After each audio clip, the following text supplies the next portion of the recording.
भगवान की है आरती, पापियों को पाप से है तारती। श्री भागवत भगवान की है आरती आरती, पापियों को पाप से है तारती। ये अमर ग्रंथ ये मुक्ति पंथ ये पंचम वेद निराला, नव ज्योति जगाने वाला। ये अमर ग्रंथ ये मुक्ति पंथ ये पंचम वेद निराला, नव ज्योति जगाने वाला। हरि नाम एगी हरि ध्यान एगी हरि नाम एगी हरि ध्यान एगी, जग मंगल की आरती, पापियों को पाप से है तारती। श्री भागवत भगवान की है आरती आरती, पापियों को पाप से है तारती।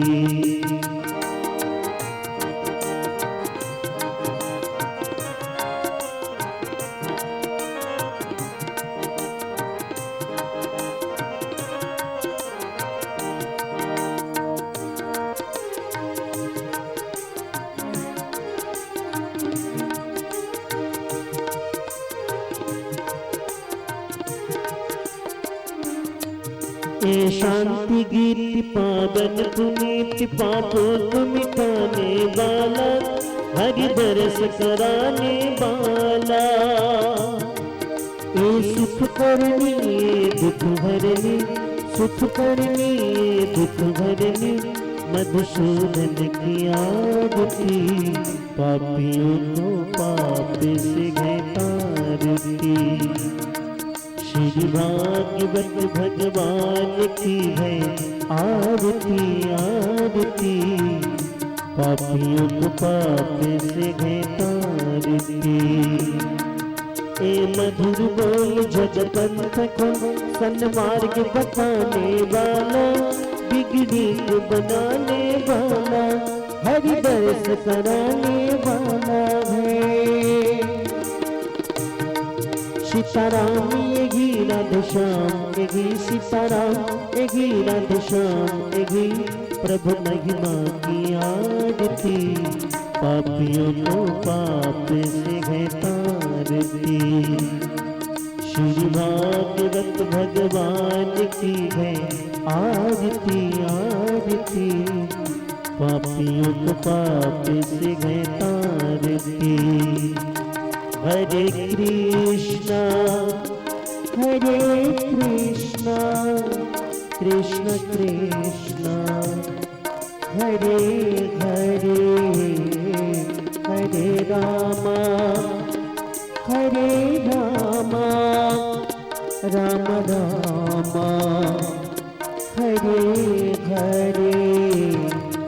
এই জন্যে সাধুরা তাকে বাদ দিয়ে তার নাম হলো নিষাদ। সে বন প্রদেশে এই ঘুরে ফিরে এই পশু হত্যার মধ্যে দিয়ে জীবিকা নির্বাহ করতে লাগলো। দ্বিতীয়বার বেনের বাহু মন্থন করে তাই সর্বাঙ্গ সুন্দর সুন্দর নারায়ণের গুণলক্ষণ সম্পন্ন এক পুত্রের আবির্ভাব ঘটল। আর বাম বাহু মন্থন করে সুন্দর লক্ষ্মীর গুণ সম্পন্ন এক স্ত্রী রমণী দেহ আবির্ভূত হলো। পৃথু মহারাজ তৎপত্নী লক্ষ্মী অংশে জন্মগ্রহণ করল। সাধুরা পৃথু মহারাজকে রাজ্যে অভিষিক্ত করলেন, কিন্তু রাজ্যে ভয়ঙ্কর দুর্ভিক্ষ দেখা দিল, প্রজাগণ অনাহারে প্রাণ ত্যাগ করতে লাগলো। পৃথু মহারাজকে স্তুতি করলো, যজ্ঞের মধ্যে দিয়ে অভিষেক করে সিংহাসনে বসিয়ে দিল। যখন পৃথু মহারাজ দেখলেন প্রজাকুল অত্যন্ত ক্ষুধায় কাতর হয়ে প্রাণ ত্যাগ করছে, তখন পৃথিবী দেবীকে বললেন, হে পৃথিবী দেবী, এদের জন্য খাদ্য পানীয়ের ব্যবস্থা করো। পৃথিবীর দেবী কথা শুনছিল না, কোনো তোয়াক্কাই করছিল না। পৃথু মহারাজ ভগবানের অবতার। নবমে পৃথু আমরা শুনেছি। পৃথু মহারাজ যখন ধনুর্বাণ সংযোজন করে পৃথিবীতে হুঙ্কার ছাড়লেন, হে পৃথিবী, তোমাকে আমি সংহার করব। পৃথিবী দেবী বললেন, সংহার করে এই প্রজাগণকে কোথায় রাখবে তুমি? পৃথু মহারাজ বললেন, আমি যোগ বলে নূতন পৃথিবী সৃষ্টি করে এই প্রজাগণকে পালন করব।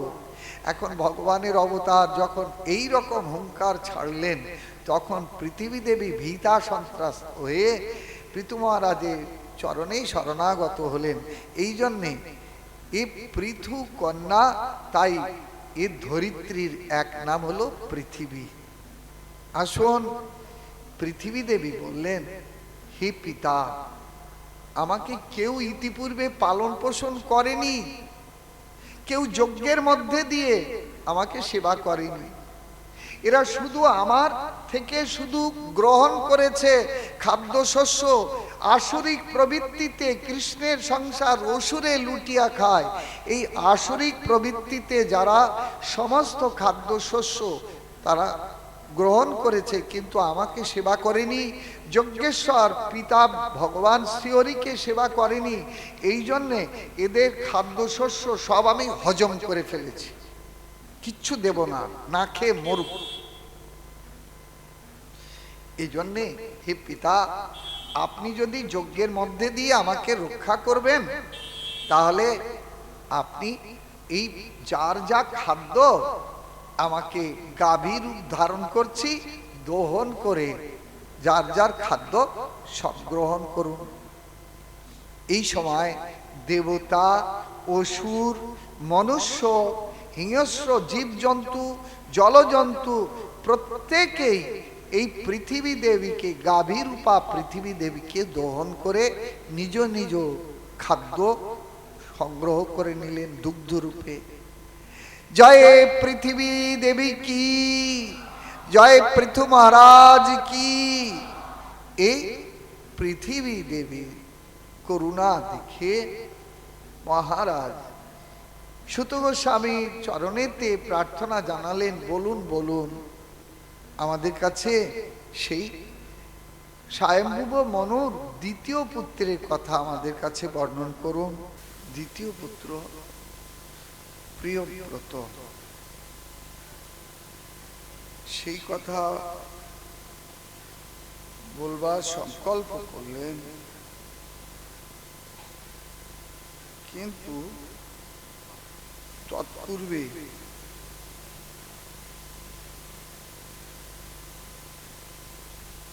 উত্তানপাদের প্রসঙ্গে পৃথু মহারাজের কথা আমরা শুনেছি। পৃথু মহারাজের পুত্ররূপে বিজিতাস্য, এই বিজিতাস্যের একটি পুত্র ছিল, তার নাম হলো হবিরধান। এই হবিরধান প্রাচীনগ্র কুশ দিয়ে বহু যজ্ঞ করেছিলেন। যজ্ঞ করতে করতে পৃথিবী আচ্ছাদিত করে ফেলেছিলেন। আর এই সমস্ত যজ্ঞ আদি ক্রিয়া করবার পর মনে মনে তিনি অভিমানী হয়েছিলেন, হ্যাঁ, কার্য একখানা করলাম বটে, আমি অক্ষয় স্বর্গ লাভ করব, কিন্তু তার পুত্রগণ প্রচেতাগণ, এই প্রচেতাগণকে সাধনা করবার জন্য পাঠিয়েছিলেন। আর এরা রুদ্রগীতি কীর্তন করে 10 বৎসর তপস্যায় যাত্রা করবে। এমতো অবস্থায় দেবর্ষি নারদ এই প্রাচীন বরীর কাছে এসে উপস্থিত হলেন। এই হবিরধান, যিনি প্রাচীনগ্র কুশ দিয়ে সারা পৃথিবী আচ্ছাদন করে ফেললেন, এরই নাম কিন্তু প্রাচীন বরী। দেবর্ষি নারদ এসে বললেন, মহারাজ কি কার্য করলেন? বলে, কেন দেবর্ষি? আমি অক্ষয় স্বর্গ লাভ করব। দেবর্ষি নারদ বললেন, অক্ষয় স্বর্গ লাভ করবেন না অক্ষয় নরক লাভ করবেন? কি বলছেন? আমার যাজ্ঞিক ব্রাহ্মণগণ আমাকে বলেছে আপনি অক্ষয় স্বর্গ লাভ করবেন।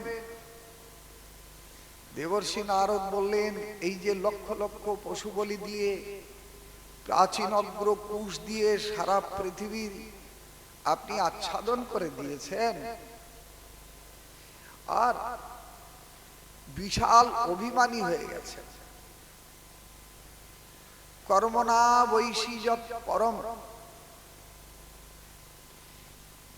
এর শ্রেষ্ঠ কর্ম কোনটা, কি তা তো কিছু আপনি বুঝলেন না।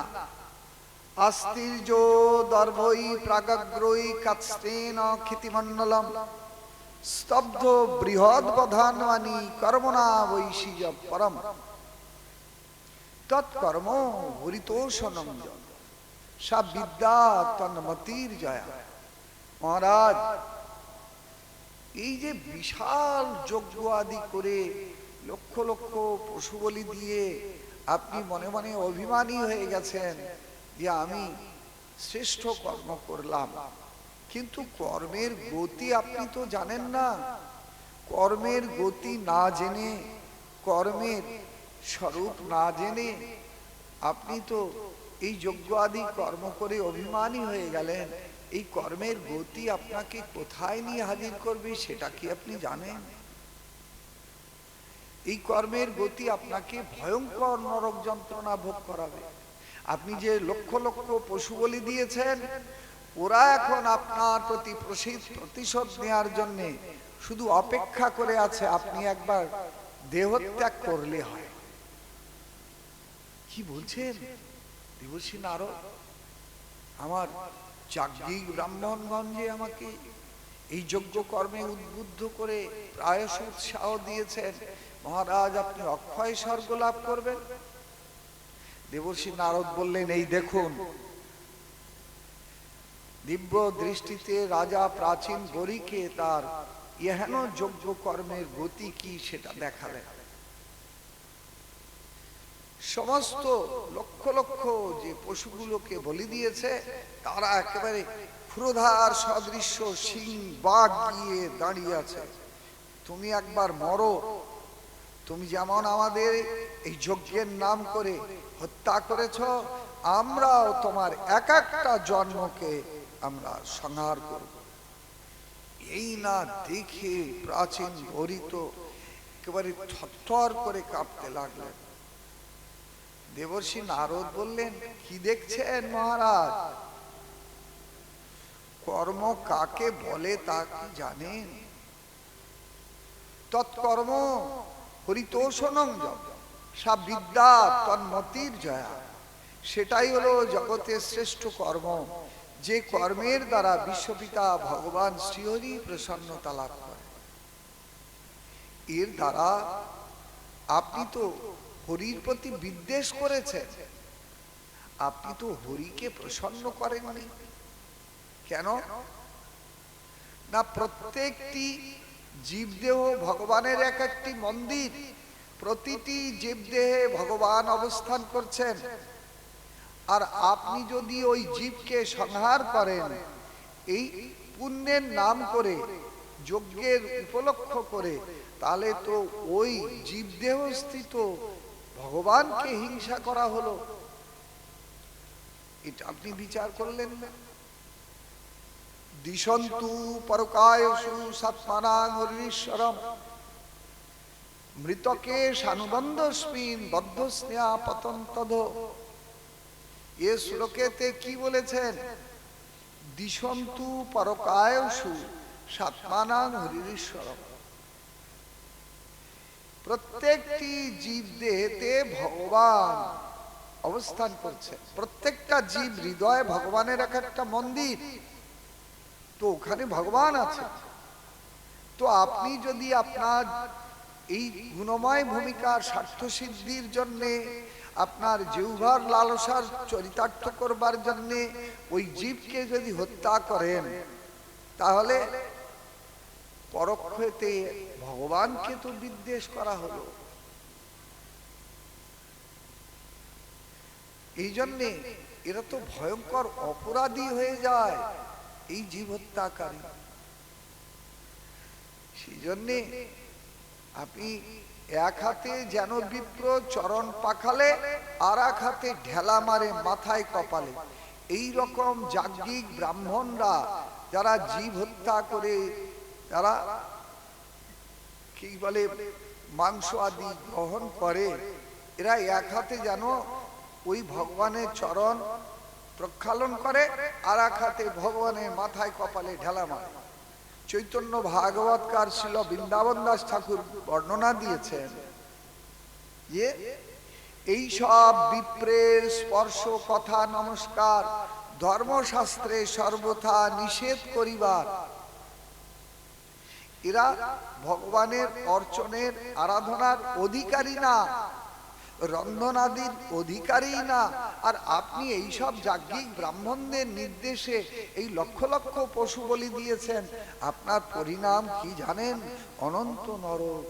এই না দেখে দেবর্ষি নারদ যখন দেখিয়ে দিল, তখন থরথর করে কাঁপছে। আর বলতে লাগলেন, মহারাজ এই কারণে জীব না জেনে এই যে যজ্ঞ আদি কর্ম করে, এর দ্বারা কি হয়? কখনো তাকে স্বর্গে, কখনো তাকে নরকে, এই গুণময় ভূমিকায় তাকে ঘোরাফেরা করতে হয়।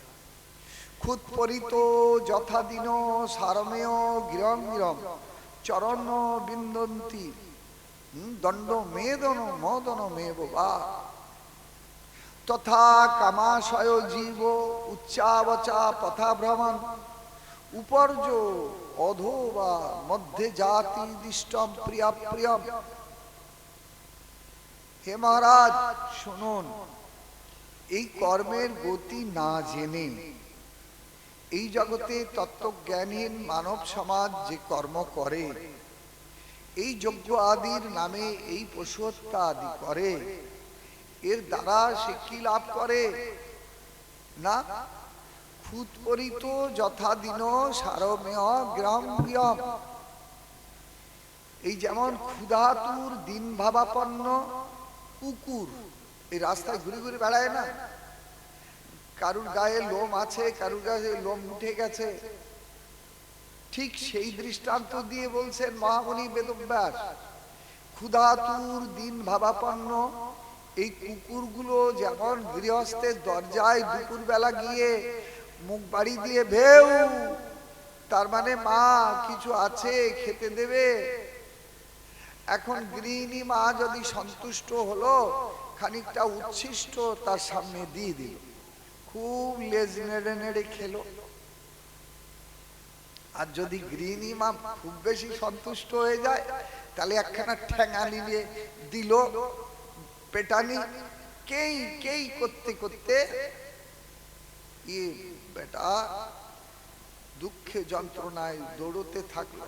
ঠিক সেই প্রকার এই রকম কামনা বাসনার দাসত্বকারী জীব কর্মের গতি না জেনে যখন এই প্রকার কর্মফল সৃষ্টি করে, কখনো বা সে স্বর্গে যায়, তার মানে মোদন পায়, আবার কখনো দুঃখ ভোগ করে, দণ্ড মদন মেব বা। কখনো বা পুত্র জন্মেতে খুব আনন্দ করে উৎসব করে, পুত্রের জন্ম অনুষ্ঠান করে, পুত্রকে আলিঙ্গন করে, আপনজনকে আলিঙ্গন করে, আবার কখনো শ্মশান যাত্রায় প্রস্তুতি দিয়ে বুক ফাটা কান্নায় হাহাকার করতে থাকে, দণ্ড মদন মেব বা। তথা কামাশয় জীব উচ্চাবচা পথা ভ্রম। কখনো স্বর্গে, কখনো বা নরকে, কখনো বা এই মনুষ্য লোকে, উভাভ্যাম এব মনুষ্য লোকম। যখন এই রকম এই পাপ আর পুণ্যের কর্ম সমান থাকে, তখন মনুষ্য লোকে জন্ম হয়। মহারাজ, কর্মের এই গতি না জেনে আপনি যে এই পশু হত্যা করেছেন, এর দ্বারা তো আপনার অনন্ত নরক প্রস্তুত হয়ে আছে। সব কথা শুনে প্রাচীন বলি মহারাজ তখন ঠক ঠক করে কাঁপছে ভয়ে। ওই দেখুন আপনি একবার মরলে হয়। ওরা সব ক্ষুরধার সদৃশ্য সিং রেডি করে দাঁড়িয়ে আছে, মরো বেটা, তোমাকে শেষ করবো এক একজন এক একজন। তখন প্রাচীন বরি মহারাজ হাজর করে বলছে, হে দেবর্ষি বাপ, এই মহাবিপদের হাত থেকে মুক্তির উপায় কি, রক্ষা করো। দেবর্ষি নারদ তো রসিক ঠাকুর, মহারাজ উপায় আছে একটা, করতে পারবেন? এখন ঠেলায় পড়লে তো গোসাইয়ের নাম, আপনি যা বলবেন আমি তাই করব, যা বলবেন তাই। মহারাজ বেশি কিছু করতে হবে না, আপনি একটু শ্রদ্ধাপ্লুত চিত্তে ভাগবত শুনতে পারবেন? শুনে না প্রাচীন বরেই রাজার আনন্দ আর ধরে না। দেবর্ষি বাদ ইয়ার এমন কি কথা, একটু ভাগবত শুনতে পারবো না? ভালো একজন ভাগবত বক্তাকে উত্তম দক্ষিণা দিয়ে অন্তঃপুরে আনবো, আর খুব সুন্দর করে ভাগবত শ্রবণ করব। শুনে দেবর্ষি নারদ বললেন, ওই ভাগবত শুনে আপনার কোনো কাজ হবে না, উদ্দেশ্য সিদ্ধি হবে না। কেন কেন? আরে ওই ভাগবত তো আপনি ভালো দক্ষিণা দিয়ে নাম করা নামি দামি এই পাঠককে আপনি অন্তঃপুরে এনে বসিয়ে আপনি তো সোনার সিংহাসনে বসে ভাগবত শুনবেন, তাই না? তাহলে হ্যাঁ হ্যাঁ ঠিক তাই। ওই ভাগবত শুনে আপনার কোনো পবিত্র সংস্কার লাভ হবে না। ওই পাঠক বসে থাকবে তো ভূমি সিংহাসনে, আর আপনি বসে থাকবেন উচ্চ রাজ সিংহাসনে।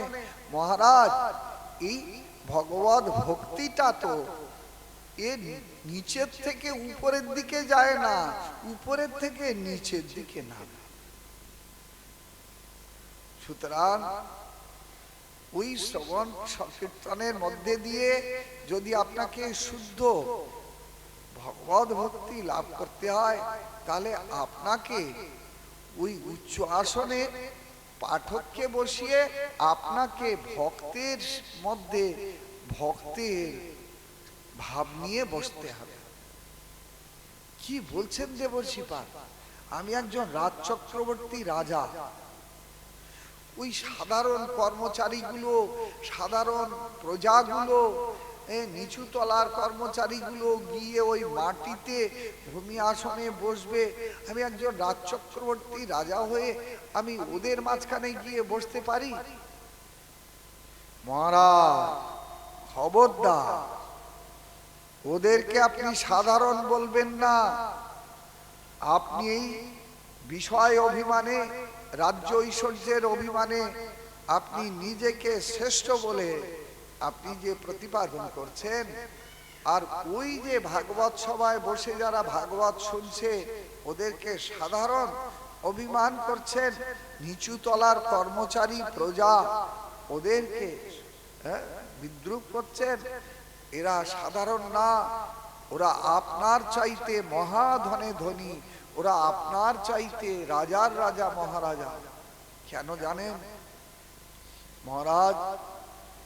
যেখানে ভাগবত সভা হয় না, এখানে যারা দ্রুত গতিতে হৃদয়ের ব্যাকুলতা নিয়ে ওই ভাগবত কথা শ্রবণ করবার জন্য সাত সকালে এসে উপস্থিত হয়, এরা কেউ সাধারণ না মনে করবে। যত্র ভাগবত রাজন সাধব বিশদাশয়া ভগবদ গুণানুকথন শ্রবণ ব্যগ্র চেতস। হে মহারাজ, যেখানেই ভাগবত কথা কীর্তন হয়, ভগবানের কথা কীর্তন হয়, এই কথা শুনে যারা ভগবত ভক্ত, যারা একান্ত অনুরাগী শ্রেষ্ঠ ভগবানের শ্রোতা, তারা তাড়াতাড়ি খাওয়া দাওয়া বন্ধ করে দিয়ে যেমন তেমন মুখে দিল কি না দিল তাড়াতাড়ি গিয়ে ওই ভাগবত সভায় বসেছে। কেন? না তাড়াতাড়ি যাব, যদি আগে ভালো ভালো কথা কিছু হয়ে যায় তাহলে তো শুনতে পাবো না।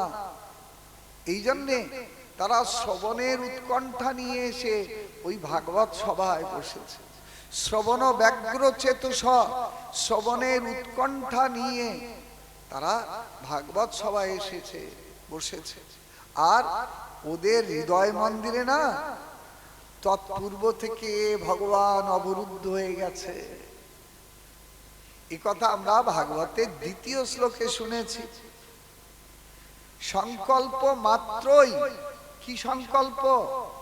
এই কলিকালে যদি এমন শুভ সংকল্প কোন মানব করে, এ সংকল্প মাত্রই, বিশেষ করে ভাগবত কথা শ্রবণের সংকল্প যদি সকালবেলা করেছে যে আজকে ভাগবত সভায় যাব, ভাগবত কথা শ্রবণ করব, তাহলে ওই সদ্য অবরুদ্ধতে অত্র পৃথিবী শুশ্রূষু তৎক্ষণাৎ, একেবারে তৎক্ষণাৎ সেই মুহূর্তে ভগবান তার হৃদয় ক্ষেত্রকে আশ্রয় করে অপেক্ষা করে, কখন আমাকে নিয়ে যাবে ভাগবত সভায়, কখন নিয়ে যাবে, তাড়াতাড়ি যাবে তো, কখন নিয়ে যাবে।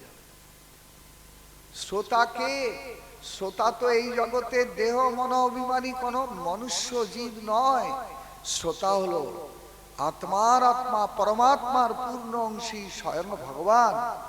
সেই স্বয়ং ভগবান এহেন সংকল্পকারী শ্রোতার ব্যক্তির ভক্তের হৃদয়েতে ওই সংকল্প মাত্রই অবরুদ্ধ হয়ে যায়, আর ভেতরে ধাক্কা দিতে থাকে, কখন নিয়ে যাবে আমাকে, সন্ধ্যে তো হয়ে গেল, কখন নিয়ে যাবে আমাকে, ভাগবত আরম্ভ হওয়ার সময় তো হয়ে গেল, কখন নিয়ে যাবে আমাকে। এই জন্যে তারা এই বিশ্বপিতার প্রেরণায় জলদি খাওয়া নাওয়া বাদ দিয়ে ছুটতে এসে ভাগবত সভায় বসে। এই শ্রবণ ব্যগ্রতা উৎকণ্ঠিত হয়ে, চলো চলো তাড়াতাড়ি চলো। আর আপনি এদেরকে বলছেন সাধারণ প্রজা, নিচু তলার কর্মচারী, সাবধান, মহা অপরাধে অপরাধী হয়ে যাবেন এই ভক্তের চরণে। সুতরাং ওরা কেউ সাধারণ না, অসাধারণ সম্পত্তির মালিক ওরা, রাজার রাজা, মহারাজা মহারাজ। ওই ভক্তের মধ্যে, ভক্তের আসনে আপনি যদি গিয়ে বসতে পারেন, তবে আপনার ভাগবত শ্রবণ করবার উদ্দেশ্য সফল হতে পারে। কেন না, ওই প্রেমিক ভক্তের শরীর থেকে নিরন্তর না ভক্তির তন্মাত্রা নির্গত হচ্ছে, নিরন্তর। আপনি তো রাজভোগ খেয়ে বসে থাকেন, আপনি তো সেই ভক্তের প্রসাদ, ভগবানের প্রসাদ গ্রহণ করতে আপনার সৌভাগ্য হয় না। আপনি তো এই পশু বলি আদি দিয়ে অমেধ্য ভোজনকারী ব্রাহ্মণদের এই দেয়া এই সমস্ত অমেধ্য ভোজন করে বসে থাকবেন। আপনার হৃদয়ে তো সেই শুদ্ধ ভক্তির স্থান লাভ করেনি। এই জগতে যারা এই রকম রাজভোগ অমেধ্য আদি ভোজন করে তারা ওই ডাল্লপিলের গদিতে, রাজগদিতে শুয়ে পড়লো, তারা তো জানে না যে সে কি খেলো আর কি করলো, ভগবান তার শরীরে খাটনিতে লেগে যায়। আর আপনার এই ব্রাহ্মণগণ সব উপদেশ দিয়েছে কি, আরে খাদ্যাখাদ্যের সঙ্গে ভজনের কোনো সম্পর্ক নাই। এই সমস্ত শিক্ষা লাভ করেছেন আপনি মহারাজ। শুনুন, এ জগতে খাদ্য ত্রিবিধ, সাত্ত্বিক, রাজসিক, তামসিক, কিন্তু ভক্ত এই ত্রিবিধ খাদ্যের একটাও গ্রহণ করেন না। ভক্ত কেবলমাত্র ভগবানের প্রসাদ গ্রহণ করেন। আমরা এই ত্রিবিধ গুণযুক্ত খাদ্য খেয়ে আমরা শুয়ে পড়লাম, কিন্তু বুঝলাম না যে এই খাদ্যের দ্বারা আমাকে কি সংস্কার দান করলো। এই জগতে প্রত্যেকটা মানুষের ভেতরে যে সংস্কার আছে, এই সংস্কারযুক্ত মানুষের সঙ্গ যদি আপনি করেন, তাহলে অজান্তে আপনার মধ্যে ওই সঙ্গকারী ব্যক্তির সংস্কারগুলো চলে আসবে। আপনি যদি মাতালের সঙ্গ করেন তো আপনি মাতাল হতে পারবেন, আপনি যদি চোরের সঙ্গ করেন তো চোর হতে পারবেন, আপনি যদি সাধুর সঙ্গ করেন সাধু হতে পারবেন। এই জগতে মানুষ মনে করে খাদ্যাখাদ্যের সঙ্গে আর ভজনের সঙ্গে বোধহয় কোনো সম্পর্ক নয়। না, এই যে মনের সংস্কার বা স্বভাব, ভক্তির স্বভাব যে সংস্কার, এগুলো লাভ হয় মূলত খাদ্য থেকে। তিনটি কারণ দেখিয়েছেন এই সংস্কার লাভের। প্রথমত খাদ্য, দ্বিতীয় সঙ্গ, আর তৃতীয় হলো স্থান বা পরিবেশ। এই তিনটি কারণে মানুষের ভেতরে এই স্বভাব বা সংস্কার তৈরি হয়। স্বভাবটা কোত্থেকে আসে? খাদ্য থেকে। কিভাবে মানুষের জীবনে সর্বাগ্রে এই স্বভাব বা সংস্কারটা এসে উপস্থিত হয়, এইটাই একটুখানি বলেই আমি বিষয়তে এগিয়ে যাব। আমাদের জীব গোস্বামী পাদ টিকাতে বর্ণনা দিচ্ছেন যে অন্নামসিতং ত্রিধা বিদ্যতে তস্য যো স্থবিষ্ঠ ধাতুস্তৎ পুরুষং ভবতি যো মধ্যম স্তন মাংসম যো অবশিষ্ট স্তন মনম। আমরা মনে করি খাদ্যের সঙ্গে আমাদের বোধহয় স্বভাব বা সংস্কার বা ভজন বা ভক্তির কোনো সম্পর্ক নাই। খবরদার, এই ভুল ধারণা কেউ গুণাক্ষরেও মনে জায়গা দেবেন না।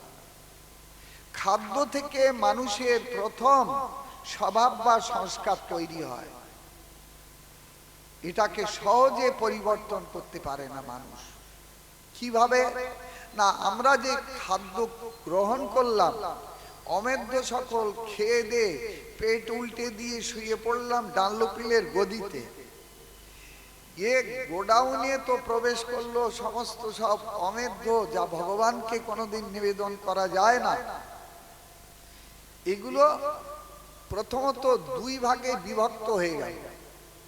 যেটা স্থূল অংশ সেটা মলমূত্র রূপে সকালবেলা নির্গত হয়ে গেল। যেটা মধ্যম অংশ সেটা কি হলো না, খাদ্য থেকে রস, রস থেকে রক্ত, রক্ত থেকে মাংস, মাংস থেকে মেদ, মেদ থেকে অস্থি, অস্থি থেকে মজ্জা, মজ্জার মধ্যে সূক্ষ্ম কয়েক ফোঁটা সার বস্তু দাঁড়ালো, তার নাম শুক্র, যেটা পুরুষের শরীরে সন্তান দানের আর মাতৃ শরীরে সন্তান ধারণের। এই 5 কেজি খাদ্য খেলে এই 42 দিন পরে এই সার পদার্থ কয়েক ফোঁটা তৈরি হলো। তাহলে স্থূল অংশ যেটা খেটে রাত্রে ঘুমালাম, স্থূল অংশটা মলমূত্র আকারে নির্গত হলো, মধ্যম অংশটা রস থেকে, রক্ত থেকে শুরু করে 7টা ওজো ধাতু নামেতে শরীর গঠনের কাজে লাগলো। এর নাম হলো 7টা ওজো ধাতু। এইগুলো খাদ্য থেকে সঠিকভাবে শরীর যদি গ্রহণ করে, তাহলে আর কেমিক্যাল লাগিয়ে রূপ চর্চা করতে হয় না। স্বাভাবিকভাবেই যে রূপ ও লাবণ্য সেটা মানব শরীরে প্রকাশিত বিকশিত হয়। এই জন্যে একে বলা হয় 7টা ওজো ধাতু। তাহলে মধ্যমাংশটা লেগে গেল এই শরীর গঠনের কাজে। গোস্বামীপাদ বর্ণনা দিচ্ছেন যে অবশিষ্ট স্তন মনম, আর যেটা অবশিষ্ট থাকলো সেটা মনের সংস্কার তৈরির কাজে লেগে গেল। বলো রাধে রাধে। মন সংস্কার অবশিষ্ট কি? এটা অবশিষ্ট স্থূল অংশটা মলমূত্র খাদ্যের, মধ্যম অংশটা শরীর গঠনের, আর যেটা সূক্ষ্ম অবশিষ্ট মানে বাষ্পীয় অংশ, বায়বীয় অংশ, সেইটা লেগে গেল মনের সংস্কার তৈরির কাজে। সেটা কি? ভেপার। ডিস্টিল ওয়াটার বা ওয়াইন ফ্যাক্টরিতে আপনারা যারা গেছেন তারা জানেন, এই গ্রামাঞ্চলে এই যে পচা গুড় জ্বালিয়ে এই যে জ্বালানি মদ তৈরি হয়, যার গ্রাম্য ভাষা হলো চোলাই মদ। দেখেছেন মদ কিরকম তৈরি হয়? এইদিকে পচা গুড়ের ডাব্বার নিচে খুব জোরে জাল দিচ্ছে, আর ওই ভেপারটা উপর দিয়ে গিয়ে একটা ফানেলের মধ্যে দিয়ে ওই পাশে গিয়ে ফোঁটা ফোঁটা ফোঁটা ফোঁটা পড়ছে। এটা কিন্তু খুব শক্তিশালী। ওতে যদি দেশলাই কাঠি লাগিয়ে দেবেন না, সঙ্গে সঙ্গে আগুন লেগে যাবে। এমন কি দেশলাই কাঠি লাগাতে হয় না, আরো যেগুলো উন্নত ধরনের এই মদের, যাকে বিলিতি মদ বলে এদেশে, এগুলোকে যদি কোনো রকমের বোতল থেকে লিক করে, ফেটে বেরিয়ে যায়, সঙ্গে সঙ্গে আগুন জ্বলতে থাকে। সেজন্যে এ মদ তৈরি হয় যে প্রক্রিয়ায়, আমাদের এখানেও তো খাদ্য আমরা যা খাচ্ছি এখানে ভেপার তৈরি হচ্ছে, ভেপার হচ্ছে, পাচন ক্রিয়া হচ্ছে।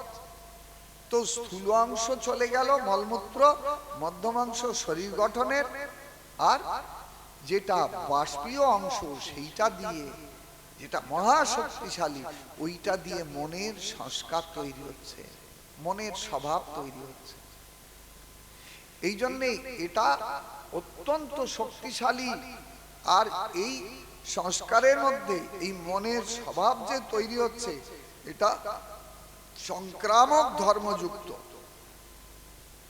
মহারাজ, যারা এ জগতে ভক্ত, ভগবানের প্রসাদ গ্রহণের মধ্যে দিয়ে যাদের সেই পবিত্র ভক্তির সংস্কার লাভ হয়, কেন ভগবান বলেছেন, দেখো বাবা, যদি গুণময় দ্রব্য গ্রহণ করবে তো গুণের ক্রিয়া, সাত্বিক খাদ্য গ্রহণ করবে সত্ত্বগুণ প্রকাশ হবে, বৃদ্ধি পাবে, রাজসিক খাদ্য গ্রহণ করবে তো রজগুণ বৃদ্ধি পাবে। এগুলো সব গীতাতে তো বলে দিয়েছে। আয়ুষস্থ বলা আরোগ্য সুখ প্রীতি বিবর্ধনা রস্যা স্নিগ্ধা স্থিরা হৃদ্যা আরা সাত্বিক প্রিয়। এগুলো হলো সাত্বিক সত্ত্বগুণ যুক্ত ব্যক্তির প্রিয় খাদ্য। রাজসিক খাদ্য আপনারা জানেন কি না, কট্টম্ল লবণোত্তুষ্ণ তীক্ষ্ণ রুক্ষ বিদায়ী আরা রাজস্ব শ্রেষ্ঠা দুঃখ সুখময় প্রদা। তো এইরকম সাত্বিক রাজসিক তামসিক খাদ্য গ্রহণ করলে রজসত্ব তমগুণ বৃদ্ধি পাবে। আর যদি ভগবান বললেন ওই সাত্বিক দ্রব্য যদি মন্ত্র সংস্কারে আমাকে নিবেদন করে, আমি গ্রহণ করি, ভক্তের ওই প্রীতির দ্রব্য, নবম অধ্যায় গীতায় ভগবান এগুলো বলে দিয়েছে। পত্রং পুষ্পং ফলং তয়ং জমে বক্তা প্রযচ্ছতি তদং ভক্তু প্রহৃতমস্নামি প্রযতাত্মন। আমি অত্যন্ত আগ্রহের সঙ্গে গ্রহণ করি, ভক্ত প্রদত্ত ভক্তি সহকারে প্রীতির নৈবেদ্য। তো ভগবান যদি গ্রহণ করলেন, তাহলে কি হলো? ভগবান আছে গুণাতীত ভূমিকায়, তিনি আপনার আমার মতো গুণময় ভূমিকায় নাই। এই জন্যে সেই শুদ্ধ কৃষ্ণ ভক্ত মন্ত্র সংস্কারে সত্যগুণ দ্রব্য রন্ধন আদি করে সুন্দর করে মন্ত্র সংস্কারে যেই ভগবানকে নিবেদন করলেন, ভগবান ওটা গ্রহণ করেন। আর ভগবান যদি গ্রহণ করলেন, তাহলে ওর মধ্যে গুণের যে ক্রিয়া ছিল ওটা নষ্ট হয়ে গেল। কেন? কিন্তু গুণাতীত ভূমিকায়। আর সেই নির্গুণ প্রসাদ ভগবান যদি গ্রহণ করলেন, তাহলে ওটা নির্গুণত্ব প্রাপ্ত হলো, গুণের ক্রিয়া রহিত হয়ে গেল। ভগবান যদি নির্গুণ প্রসাদ আপনি আমি গ্রহণ করি, তাহলে অজান্তে আপনার আমার দেহটা নির্গুণত্ব প্রাপ্ত হবে। বলো রাধে রাধে। সেই জন্যে এই নির্গুণত্ব প্রাপ্ত যখন হবে, তখন আপনিও বুঝতে পারবেন না, আমিও বুঝতে পারবো না। এই জন্যই তো মহাপ্রভু শুনিয়ে দিলেন, প্রভু কয়ে বৈষ্ণবের দেহ প্রাকৃত কভু নয়, অপ্রাকৃত দেহ ভক্তের চিদানন্দময়। ভক্তের দেহটা অপ্রাকৃত চিন্ময়। কি করে চিন্ময়তা লাভ করে? এই জগতের অমেধ্য ভোজনকারী, রাজন্য ভোজনকারী, এই রাজভোগ গ্রহণকারী ব্যক্তি এর সন্ধান সে তো রাখবে না। সে জানে উত্তম বিষয় আর ভোগ না হলে আমাদের জীবন চলে না। মহারাজ, আপনি তো ওই রাজ সিংহাসনে বসে আপনি শুনবেন, আপনার তো এই তত্ত্ব না জানা নাই। এই জন্য আপনার ওই ভাগবত শ্রবণ করে কোনো উদ্দেশ্য সিদ্ধ হবে না। যদি সত্যি সত্যি ওই ভাগবত শ্রবণের মধ্যে দিয়ে জন্মান্তরীণ এই ভয়ঙ্কর কর্মের অশুভ সংস্কারকে নষ্ট করতে চান, যদি এই ভয়ঙ্কর নরক যন্ত্রণা থেকে মুক্তি লাভ করতে চান, তাহলে গিয়ে বসুন ওই প্রসাদ ভোজনকারী শুদ্ধ প্রেমিক ভক্ত যেখানে ভাগবত শ্রবণ করছে তাদের মাঝখানে গিয়ে বসুন। বসলে কি হবে না, ওই শুদ্ধ ভক্তের হৃদয় থেকে ভক্তির যে তন্মাত্রা, যার মধ্যে আছে সংক্রামক ধর্ম। সংক্রামক ধর্ম মানে এই যে ছোঁয়াচে রোগ বলে না, এডস, যক্ষা, এগুলো ছোঁয়াচে রোগ না। আর পুরা কালে শুনেছি ওলা ওঠা রোগ, তার মানে ডায়রিয়া, এইসব ভয়ঙ্কর সংক্রামক ব্যাধি। যদি একজন এই রোগের মানুষ যদি বহু মানুষের মধ্যে থাকে, তার থেকে ওই সংক্রামক জীবাণু অপার সকলকে আক্রান্ত হয়, আক্রমণ করে। ঠিক সেই প্রকার শুদ্ধ ভক্তের দেহ থেকে এই রকম শুদ্ধ ভক্তির তন্মাত্রা, যার মধ্যে আছে ভয়ঙ্কর সংক্রামক ধর্ম, অজান্তে একজনের থেকে আরেকজন, আরেকজনের থেকে আরেকজন সংক্রামিত হয়। আর আপনি যদি সেই শুদ্ধ ভক্তের মধ্যে গিয়ে বসেন, এই ভাগবত কথা শ্রবণ করেন, তাহলে আপনার শরীরে শুদ্ধ ভক্তের দেহ থেকে নির্গত তন্মাত্রা অজান্তে প্রবেশ করবে। আপনিও তখন ভক্তি আপ্লুত চিত্তে ভগবানের কথা শুনতে শুনতে মাঝে মাঝে হরিবোল হরিবোল বলতে পারবেন, জয় রাধে জয় রাধে বলতে পারবেন। কিন্তু একা একা বসে আপনার এই হরিবোল বলে হাত তুলতে পারবেন না, লজ্জা করবে। বুঝতে পারছেন মহারাজ? এই জন্যে আপনি ওদেরকে সাধারণ বলবেন না, নিচু তলার কর্মচারী বলবেন না। ওরা কেউ সাধারণ না, ওরা সেই ভগবানের অমৃতময় গুণগাথা শ্রবণ কীর্তন স্মরণ মননের তীব্র আকাঙ্ক্ষা নিয়ে পূর্বেই এসে সাত সকালে সমস্ত কাজকর্ম বাদ দিয়ে এসে বসে আছে। সুতরাং খবরদার, এদেরকে সাধারণ বলবেন।